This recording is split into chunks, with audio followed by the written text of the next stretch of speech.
पत्थर। ये जो पत्थर है ये मेरी कठोरता का प्रतीक है।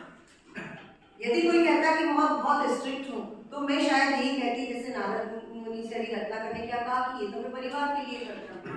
मुझे भी कहते हैं कि तुम बहुत स्ट्रिक्ट टीचर हो। मैं इतनी स्ट्रिक्ट थी कि जब मैं मैथ्स पढ़ाती थी तो जब मैं बच्चों को मारती थी तो मेरी चूड़ियां भी टूट जाती थी, इतनी सख्त टीचर थी। और कोई कहता तो मैं यही कहती थी हाँ अपने आप को हमेशा जस्टिफाई करती हूँ, सुधारने की कोशिश तो बिल्कुल नहीं करती। तो मैं ये कहती थी भाई हमको सख्त होना चाहिए, हम नहीं होंगे तो बच्चे सुनेंगे नहीं, बच्चे प्रॉपर्ली काम नहीं करेंगे, तो हम ऐसे जस्टिफाई करते हैं अपने एक्शन को। लेकिन कभी ऐसी घटना हो जाती है तब मालूम पड़ता है कि हमारे अंदर के जो दुर्गुण हैं वो किस हद तक प्रभावित करते हैं। तो ऐसे मेरे जीवन की एक घटना थी कि मेरा एक स्टूडेंट था 10th क्लास में, सुरेश नाम का।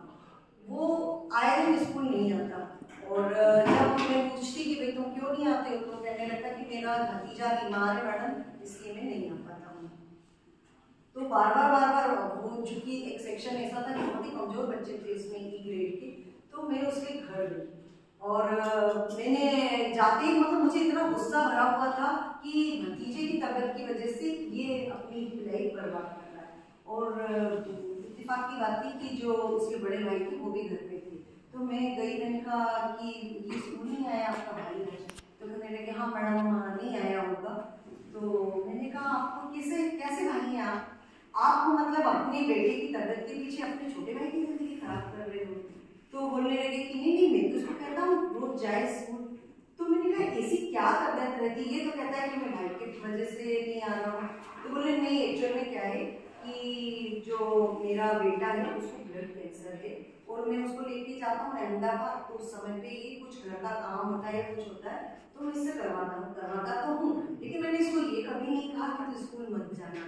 और आपने ऐसी बात कही है कि मैं इसकी जिंदगी में ऐसा कुछ भी नहीं कर रहा हूँ, मुझे खुद भी नहीं पता। उसको पीछे इतने डंडे मारे थे कि तेरी वजह से सुनना पड़ा और तू अपनी जिंदगी खराब कर रहा हो, इतना उसको मारा था कि वो बैठ भी नहीं पाता था। तो 2 दिन तक 3 दिन तक वो खड़ा ही रहा।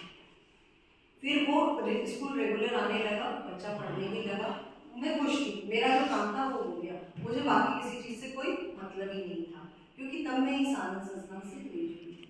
लेकिन फिर एक दिन फिर वो नहीं आया तो मैंने ध्यान नहीं दिया और बच्चों ने आके मुझे बताया कि मैडम वो जो सुरेश उसका जो है भतीजा वो खत्म हो गया, मतलब 10-15 दिन के अंदर ही वो बच्चा खत्म हो गया। तो मुझे इतना अफसोस लगा कि मतलब वास्तव में वो लोग परेशानी में थे और मैंने उनकी परेशानी नहीं समझी और मैंने इतना उसके भाई को बोला था, लेकिन चूंकि उनके भाई इतने आहत हो चुके थे कि उन्होंने 2-3 दिन के बाद में फिर उस बच्चे को अपने भाई को स्कूल भेजना शुरू कर दिया था।